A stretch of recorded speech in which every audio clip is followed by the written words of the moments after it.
بھی تھے.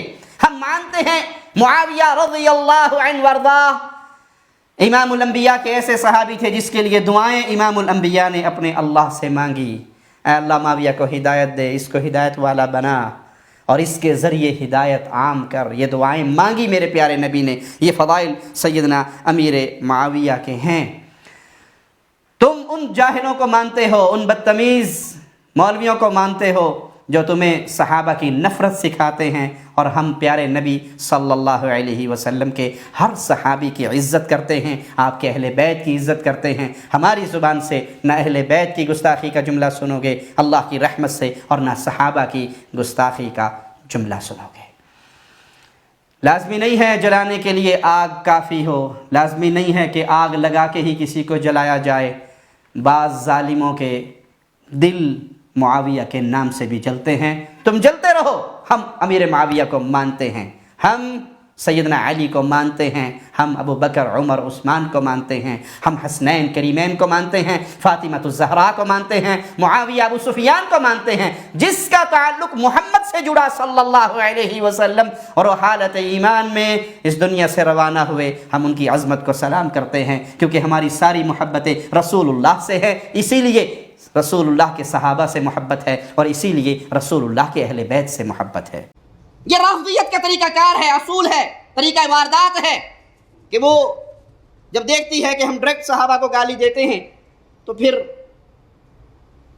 اہل سنت پبلک ہم سے بھاگتی ہے، تو وہ اہل سنت میں سے لوگوں کو خریدتے ہیں، اہل سنت میں سے اپنے کارندے تیار کرتے ہیں جنہوں نے لبادہ اہل سنت کا پہنا ہوا ہوتا ہے، اور حقیقت میں وہ رافضیت کے گندے نطفے ہوتے ہیں، اور صحابہ کی مبارک ہستیوں پہ اپنی ناپاک گندی پلیت زبانوں کو دراز کرتے ہیں، جس کی بہت ساری مثالیں ہمارے سامنے موجود ہیں. اسحاق جھال والا مردود اسی قسم کے انسانوں میں سے تھا. انجینئر مرزا مردود اسی قسم کے انسانوں میں سے ہے جو صحابہ کی پاک ہستیوں کو اپنی گندی پلیت ناپاک زبان سے لوگوں کے سامنے ان کی حیثیت کو خراب کرنے کے لیے رافضیت کے پیسوں پہ پلنے والا، ایران کے ٹکڑوں پہ پلنے والا یہ جانور صحابہ کے بارے میں اپنی زبان گندی دراز کرتا ہے، اور حقیقت میں اس کا من پلیت ہے، اس کے ماننے والے اس سے بڑے پلیت ہیں. پچھلے دنوں ایک بھائی نے مجھے اس کے کسی شاگرد کا یوٹیوب پہ ایک کلپ بھیجا، ایک کمنٹ بھیجا جس میں اس نے کہا کہ قیامت کا دن ہوگا تو میں امیر معاویہ کا گریبان پکڑوں گا. مرزا علی کو ایک شخص نے کال کی اور ایک سوال پوچھا، کیا ہم امیر معاویہ کو رضی اللہ عنہ وارضا کہہ سکتے ہیں؟ تو مرزا علی نے کہا کہہ سکتے ہیں، کسی کو بھی یہ کہہ سکتے ہیں رضی اللہ عنہ. اس کا مطلب یہ نہیں کہ اللہ ان سے راضی ہوا، اس کا مطلب یہ ہے کہ ہم رضی اللہ اس لیے کہتے ہیں کہ اللہ ان سے راضی ہو. یعنی مرزا علی امیر معاویہ کو یہ سمجھتا ہے کہ اللہ ان سے راضی ہو، راضی ہوا نہیں. اس مرزے سے پوچھو کہ تیرے اوپر کب وحی آئی کہ امیر معاویہ سے اللہ راضی نہیں ہوا؟ قرآن نے تو تمام صحابہ کے بارے میں اعلان کیا رضی اللہ عنہم ورضوا، اللہ ان سے راضی ہوا اور یہ اللہ سے راضی ہوئے. پیارے نبی صلی اللہ علیہ وسلم نے تمام صحابہ کی شان کے اندر مختلف الفاظ کے اندر ان کی فضیلتیں بیان کی. تمہارے پر نہیں وہی آئی ہے تو وہ ہمیں سنا دو کہ یہ چند صحابہ ہیں ان پہ اللہ راضی ہوا اور باقیوں پہ راضی نہیں ہوا. تو وہی جو میں نے پہلے بات عرض کی، رافضیت کے مشن کو سنیت کا لبادہ اوڑھ کے مسلمانوں میں عام کر رہے ہیں. ان کے شر سے اللہ امت کو محفوظ رکھے. مسلم شریف میں حدیث ہے 6220 کہ حضرت معاویہ نے حکم دیا سعد ابن ابی وقاص کو، اور پھر کہا کہ تمہیں کون سی چیز مانے ہے کہ تم ابن ابی طالب کے اوپر سب نہیں کرتے. تو انہوں نے پھر آگے سے حضرت علی کے 3 فضائل سنائے تھے، اور سٹارٹ میں کہ انہوں نے کہا میں کبھی بھی علی کو برا نہیں کہوں گا، کبھی سب و شتم نہیں کروں گا. 3 باتیں میں نے علی کے بارے میں رسول اللہ سے ایسی سنی ہیں. پھر انہوں نے 3 فضیلتیں بتائیں کہ علی کی میرے ساتھ وہی نسبت ہے جو ہارون کی موسیٰ کے ساتھ، مگر میرے بعد کوئی نبی نہیں.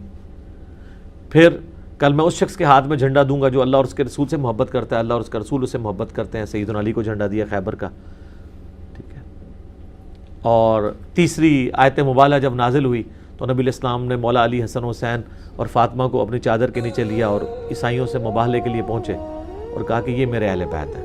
یہ 3 فضیلتیں سعد ابن ابی وقاص نے گنوائیں. ان کا کہ یہ 3 فضیلتوں میں سے مجھے ایک بھی مل جاتی میرے لیے بڑی کافی تھی، سرخ اونٹوں سے بہتر تھی. تو علی کو میں کیسے برا کہوں جس کے پاس 3 فضیلتیں موجود ہیں؟ تو اس پہ امام نبی نے پتہ کیا کہا ہے؟ یہ جو آج کل ناسبی جو جواب دے رہے ہیں یہ نبی نے ان کو سکھایا تھا. انہوں نے کہا وہ اصل میں یہ پوچھنا چاہ رہے تھے کہ باقی لوگ تو گالیاں دیتے ہیں تو آپ کیوں نہیں گالیاں دیتے ہیں؟ مجھے وہ مطلب آپ فضائل سنائیں تاکہ میں بھی وہ فضائل بیان کروں. ہائے ہائے کڈی کوڑی بڑائی. تو پھر میں نے جواب دیا تھا کہ کہانی ہوتی ہے, چور اپنی لنگوٹی چھوڑ جاتا ہے.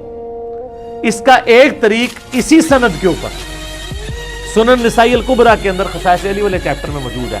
اس میں وہ حضرت سعد بن ابی وقاص کا بیٹا کہتا ہے کہ پھر جتنے دن معاویہ وہاں رہے مدینہ شریف میں, حضرت علی کی تنقیص کا ایک جملہ بھی اپنی زبان سے نہیں نکالا. جب حضرت سعد بن وقاص نے ان کو ڈانٹا تو وہ ڈانٹا اسی پہ تھا.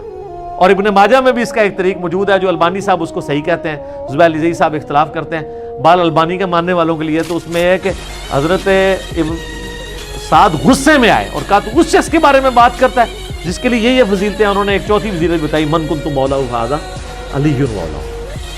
تو یہ میں نے نبوی کا چونکہ ذکر کیا تھا تو وہ کہیں گے بھی امام نبوی کو یہ کہہ دیا.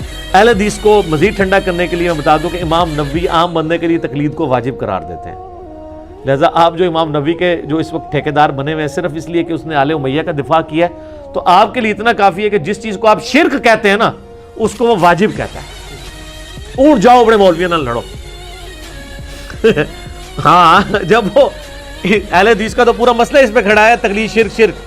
نبوی کہتا ہے عام بندے کے اوپر واجب ہے, اور نبوی نو تسی رحمت اللہ سے چھوڑ کے کچھ اور کہنا شروع کر دینا ہے. مثلا میں نے یہ بھی رجوع کیا, پہلے میں کہتا تھا کہ اہل صفین کی اجتہادی خطا تھی, حضرت علی کے خلاف کھڑا ہونا. پھر میں نے اس پہ رجوع کیا, 5A میں اجتہادی خطا لکھا تھا, 5B میں نے رجوع کر لیا کہ یہ اجتہادی خطا نہیں ہے. اور اس میں نے اپنا کوئی قول نقل نہیں کیا. امام عینی, ملا علی قاری, سب لوگوں کے اقوال نقل کیے ہیں کہ وہ حدیث تو حضرت علی کے بارے میں تھی, کیونکہ امام بخاری نے کہ حضرت معاویہ کو ایک اجر کی بشارت کیسے دیں, کیا ان کے لیے کافی نہیں کہ انہیں اللہ برابر چھوڑ بھی دے. دیکھیں کتنے سخت. اور ملا علی قاری نے چھڑے ہی کچھ نہیں, انہیں کہا کہ وہ اپنے دل میں خلافت کی خواہش چھپائے ہوئے تھے اور خون عثمان کو ڈھال بنا لیا تھا. دیکھیں انہوں نے تو اس کو پوری پولیٹیکل چال قرار دیا, اور انہوں نے کہا حدیث عمار ان کی چھپی بغاوت کو ظاہر کرتی ہے. وہ کہتے ہیں جو یہ چھپا کے رکھے ہوئے تھے نا, حدیث عمار نے ان کو ننگا کر دیا کہ عمار کو باقی جماعت قتل کرے گی, عمار انہیں اللہ اور جنت کی طرف بلائیں گے, وہ جماعت جہنم کی طرف بلائے گی. ملا علی قاری مشکات کی شرح مرقاہ میں لکھ رہا ہے کہ حدیث عمار نے حضرت معاویہ رضی اللہ تعالیٰ کی چھپی ہوئی بات کو ظاہر کر دیا, اندر دی گل وچ کوئی اور ہے. اور اینڈ میں انہوں نے کہا کہ افسوس امیر شام کے اس عمل نے قرآن اور سنت دونوں کو پیٹ کے پیچھے ڈال دیا کہ انہوں نے قتل عمار کے بعد بھی رجوع نہیں کیا. اتنے سخت جملے آج تک کسی نے نہیں بولے, میں نے نہیں کبھی بولے, یار مولانا اسحاق نے نہیں بولے, مولانا مودودی نے نہیں بولے. تو ملا علی قاری اور نیم رافضی نہیں, فل رافضی بنتا گیا. لیکن سب سن گے انہوں نے مرقاہ کے اوپر پوری حنفیت کھڑی ہوئی ہے. مرقاہ وہ شرح ہے جس میں انہوں نے حنفیت ثابت کی ہے مشکات کی. ظاہر مشکات تو ساری فقہ حنفی کے خلاف ہے, حدیثیں جو ہیں تو اس کی شرح ان کو لکھنی پڑی.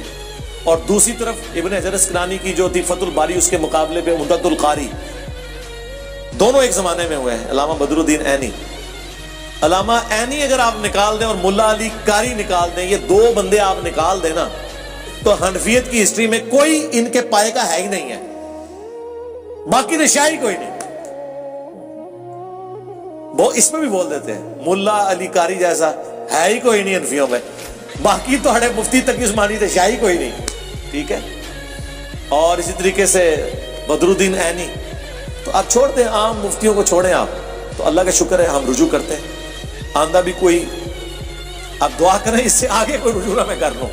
ایک بات پہ تو میں رجوع نہیں کروں گا کہ میں ہر صحابی کو جو نبی علیہ السلام کا ساتھی رہا ہے, چاہے اس نے کچھ بھی کیا, میں رسول اللہ کی نسبت کی وجہ سے اسے رضی اللہ عنہ کہتا ہوں. اور ساتھ یہ بھی کہتا ہوں کہ میرے رضی اللہ عنہ کہنے سے وہ رضی اللہ عنہ ہوگا نہیں, اور میرے نہ کہنے سے اگر وہ ہے تو ختم نہیں ہوگا. ہماری دعاؤں کا کوئی محتاج نہیں ہے, ان دعاؤں کا ہمیں ہی فائدہ ہے. اگر کوئی نہیں کہنا چاہتا اس کی اپنی مرضی ہے. ایک ہی چیز آپ پہ اوبلیگیشن ہے, وہ درود شریف ہے. ترمذی میں جو حدیث ہے, وہ کنجوس ہے جس کے سامنے میرا ذکر ہو اور مجھ پر درود نہ پڑھے. اللہم صلی علی محمد وعلی آل محمد. ایک مجلس میں ایک دفعہ درود شریف پڑھنا ضروری ہے. باقی بخاری مسلم کھولے, درجنوں نہیں سینکڑوں احادیث میں صحابہ کے ناموں کے ساتھ رضی اللہ عنہ لکھا ہی نہیں ہوا. چند جگہ لکھا بھی ہوا ہے, زیادہ تر عربی میں ٹیکسٹ لکھا ہے. ان عائشہ تھا, انا کہتے تھے, ہم ان کے لیے تو یہ کلمات کہتے ہیں, اور بس یہ نشانیاں بن گئی. ہم تو علیہ السلام بھی کہتے ہیں. قرآن میں جو ٹرم صحابہ کے لیے آئی ہے والذین معہ آئی ہے. جتنے انبیاء کا ذکر آیا نا, اللہ نے کہا کہ ہم نے نجات دے دی اس وقت کے پیغمبر کو, والذین معہ, جو ان کے ساتھ تھے.